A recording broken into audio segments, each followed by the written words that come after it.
माटी को चूमते लोग और भींगी आंखें, जब देव रूप में विदा हुए उमाशंकर सिंह। नमस्कार, मैं ज्योति प्रिया शर्मा और आप देख रहे हैं मेरे साथ भारत मीडिया।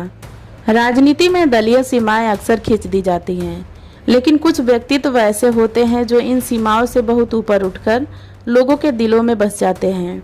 उत्तर प्रदेश की राजनीति का एक ऐसा ही चमकता और जनप्रिय नाम बसपा के वरिष्ठ विधायक उमाशंकर सिंह अब हमारे बीच नहीं रहे।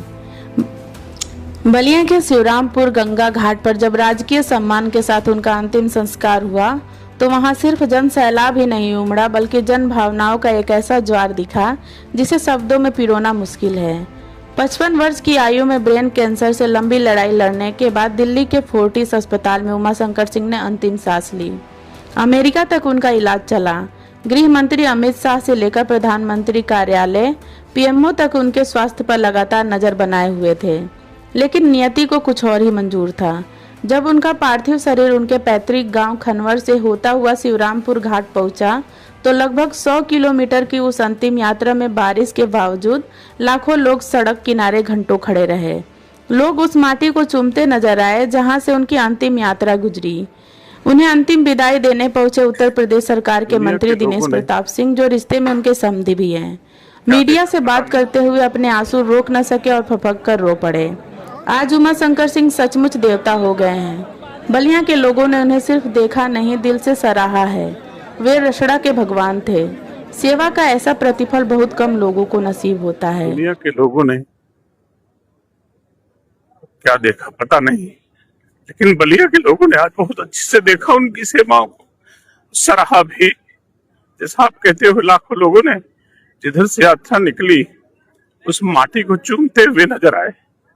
आज तो सचमुच वो देवता हो गए हैं।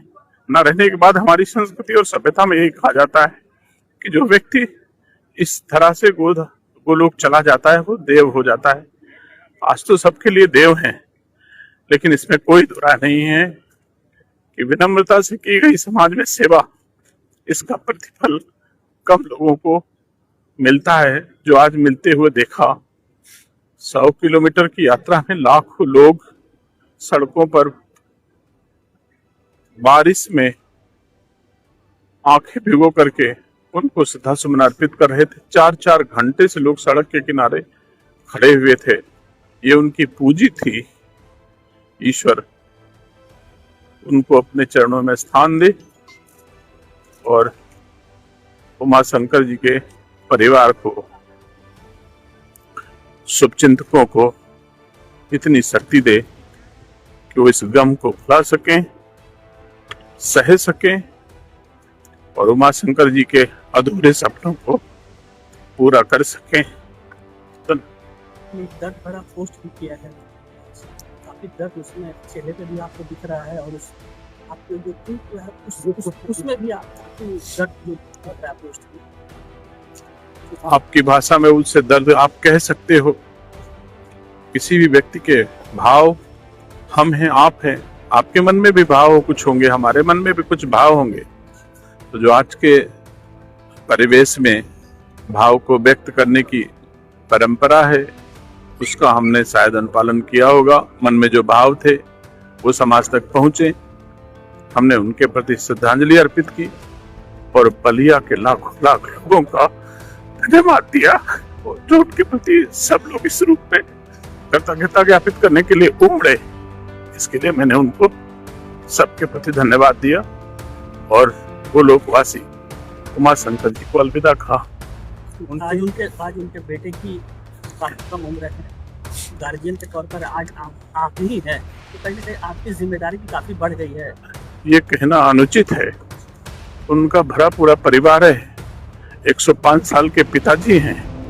उमाशंकर जी का सगा छोटा भाई है, जो पूरे बलिया के लोगों की सेवा उनके प्रतिबिंब के रूप में करता आया है। उनकी माँ स्वयं सक्षम है, उनका पूरा परिवार सक्षम है, और जहाँ मेरी आवश्यकता होगी हम, और जहाँ आपकी आवश्यकता होगी आप सब, किसी के बेटे के लिए संबल बनते हो। यह हमारी संस्कृति का हिस्सा है और हम सब लोग संबल बन के उनके बच्चों को राह देने का, सुगम बनाने का राह हम लोग काम करेंगे। बहन जी ने भी परिवार को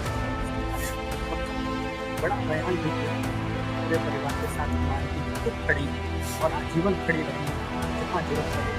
तो जितना उमाशंकर सिंह ने अपनी बहन के लिए किया, आज बहन भी उसी तरह से उनके परिवार के साथ खड़ी। आप उमाशंकर जी को क्यों किसी एक बहन जी के प्रति में धन्यवाद के भाव हैं, लेकिन आप उमाशंकर जी को उस सीमा में नहीं बांध सकते। आपको पता नहीं है, देश के यशस्वी गृह मंत्री जी ने अमेरिका तक पल पल इलाज कराने में अपनी पूरी भूमिका का निर्वहन किया। प्रधानमंत्री की भी उनके साथ संवेदनाएं थी, शुभकामनाएं थी। उनका पीएमओ कार्यालय भी लगातार संपर्क में रहा कि कैसे अच्छी चिकित्सा हो सके। उत्तर प्रदेश में राजनीति करने वाले कोई ऐसे दल के लोग नहीं हैं जो आज दुखी ना हो। और बलिया को तो इसमें कोई दो राय नहीं कि मैं तो पोस्ट पढ़ता हूँ, रसड़ा का भगवान नहीं रहा, बलिया का भगवान नहीं रहा। ये कम लोगों को नसीब होता है, तो इसमें कोई दो राय नहीं। दलीय सीमाओं को लांघ करके बहुत सारे लोगों की आज संवेदनाएं उनके परिवार को मिली हैं। मैं उम्मीद करता हूं, जिसे आप छोटा बच्चा कहते हो, उन दुआओं और शुभकामनाओं के बलबूते एक दिन बड़ा उमाशंकर बनेगा। ऐसी शुभकामनाएं। उमाशंकर सिंह उत्तर प्रदेश विधानसभा में बहुजन समाज पार्टी बसपा के इकलौते विधायक थे, लेकिन उनकी लोकप्रियता हर दल में थी। उनके निधन की खबर से पूरी यूपी राजनीति शोकाकुल हो गई। लखनऊ स्थित उनके आवास पर मुख्यमंत्री योगी आदित्यनाथ, बसपा प्रमुख मायावती, सपा अध्यक्ष अखिलेश यादव समेत तमाम दिग्गज नेताओं ने उन्हें श्रद्धांजलि दी। वहीं अंतिम संस्कार के वक्त बसपा प्रदेश अध्यक्ष विश्वनाथ पाल, भाजपा जिलाध्यक्ष संजय मिश्र और कई अन्य दलों के नेता मौजूद रहे। घाट पर पुत्र प्रिंस युकेश सिंह ने नम आंखों से अपने पिता को मुखाग्नि दी। उमाशंकर सिंह अपने पीछे 105 वर्षीय पिता, छोटा भाई और भरा पूरा परिवार छोड़ गए हैं। एक ऐसा परिवार जिसने हमेशा बलिया की जनता को अपना माना। आज भले ही उमाशंकर सिंह हमारे बीच भौतिक रूप से मौजूद न हो, लेकिन जन सेवा की जो विरासत वे छोड़ गए हैं वह आने वाली पीढ़ियों को हमेशा प्रेरित करती रहेगी। ईश्वर दिवंगत आत्मा को अपने श्री चरणों में स्थान दे और शोकाकुल परिवार को यहाँ अपार दुख सहने की शक्ति प्रदान करे। भारत मीडिया की ओर से विनम्र श्रद्धांजलि। धन्यवाद। आप देखते रहें भारत मीडिया।